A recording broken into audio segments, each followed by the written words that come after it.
Good morning. End of month scam update. I only have the two to impart to you. We'll have a quick look at the live board to see what other things are going on, but essentially I've just got the two for you today. The first one is Heir Hunters, as in Heir. Yes. Again, this is along the lines of if something sounds too good to be true, it's going to be a scam. There is a 10-minute podcast by Which Magazine, which I will link to in the Substack, so you can have a listen to that. But again, this is just this scam can only operate if you're buying into the lie that you have that a long lost distant relative has died and you are set to receive a considerable sum of money. So the second scam is the good old bank transfer scam. Now I want to focus just quickly on this because there is a real life story here which I want to read. And any regular viewers to my scam videos should be able to go through this narrative and go, well, there's your first mistake, there's your second mistake. So let's go through this. I received a call out of the blue from someone claiming to be from Barclays. They told me that my bank account was experiencing fraud, which panicked me. I then received a follow-up call from what appeared to be a genuine Barclays number. The caller told me that they were Andrew Lawson from Barclays. I checked on LinkedIn to confirm there was a real Barclays employee. The caller informed me that the money was being stolen from my account in real time. The caller took me through fake security checks and then took over my computer using a Barclays branded AnyDesk remote access software. My screen went blank. At this point, the money totaling £98,000 was moved from my Barclays account to my account with Wise, a money transfer company. It was then stolen by the scammer. I received a fraudulent confirmation text from Wise stating, "We've been notified by Barclays that your details have been compromised. You've been contacted by agent Andy Lawson to confirm authenticity with a fake verification code," which made the scam really convincing to me. Strangely, $15,000 was transferred back to me the day after the scam took place, but I have still lost £83,000. Can you help me? So, as I say, anybody who's seen one or two of my scam videos will already be aware of certain characteristics of the scam, but should have sent red flags up the flagpoles. So first of all, I had a call from out of the blue. Well, straight away. If it's out of the blue, it could be a scam, so be on your guard. What you should do is say, "I'll put the phone down and I'll ring you back," and find the number on any of your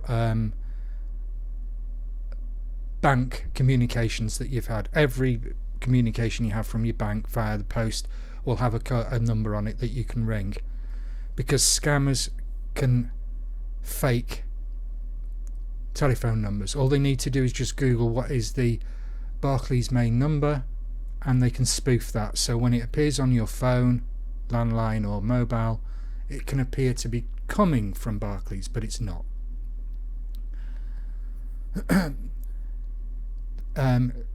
That the account was experiencing fraud right now and it was happening in real time. Classic panic. And even the victim says here, "I was panicked." That's classic scam behaviour. They want you to panic. They want you to set aside rational thought to deal with what is going on. Everything's going. You're going to have to act right now. Because unless you do get into a panic, their script won't work, because you're able to think it through. This is why when people, most of the time when they put the phone down, 5 minutes afterwards they think, I think I've just been scammed. Because your brain's able to, logically go through the steps, and you're beginning to think, hang on a minute. The victim looks on LinkedIn for the person he's speaking to. Well, that's a good thing. But again, LinkedIn is not confirming that the people you're looking up are the people that you're speaking to. There may well be an Andrew Lawson from Barclays, but I'm pretty sure he's probably not a telephone agent, because they're all contracted out in most banks.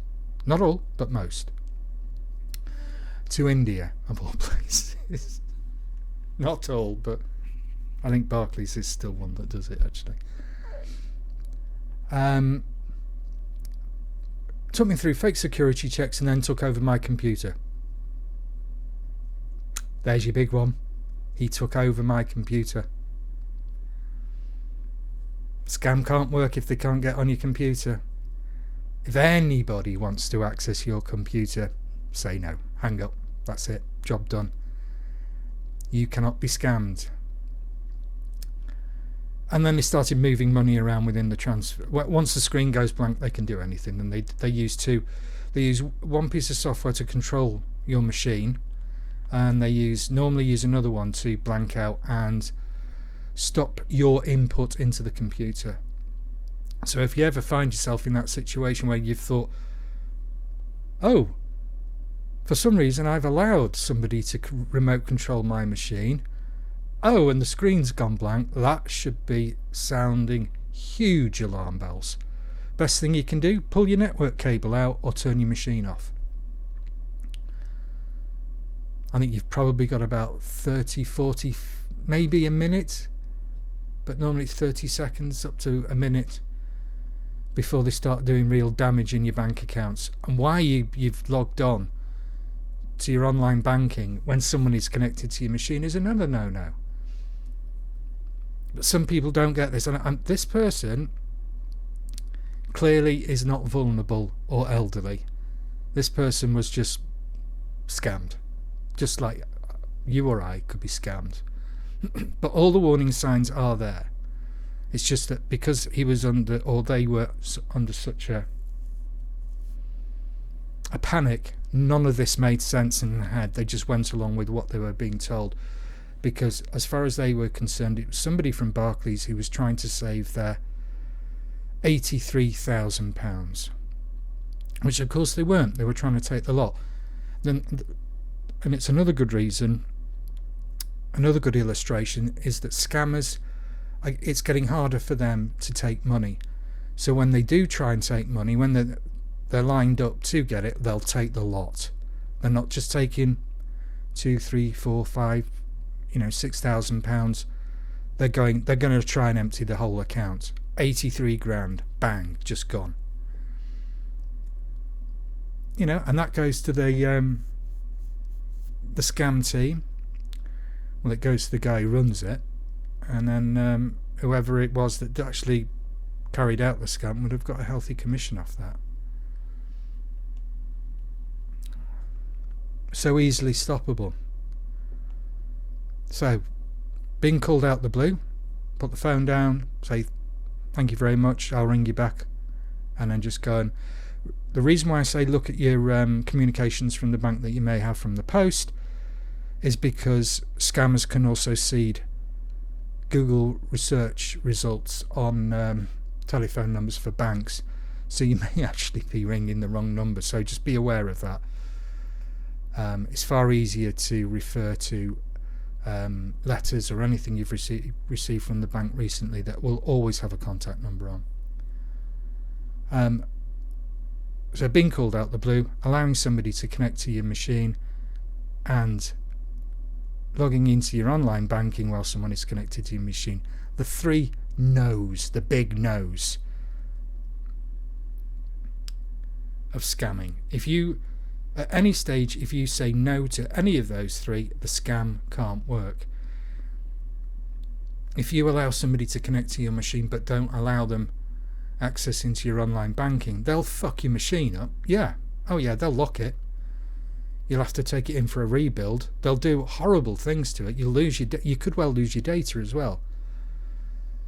So is it really worth taking the risk? If somebody's saying, right, I want you to download this remote software, it's not really, because you're going to lose more than money. You could lose data as well. 10 minutes. Okay, rambled on far too long now. So I'll put this all on the Substack, including the 10-minute podcast regarding Heirs and the scams regarding that. Thank you for listening, and thank you for watching and listening, and stay safe online. Thank you.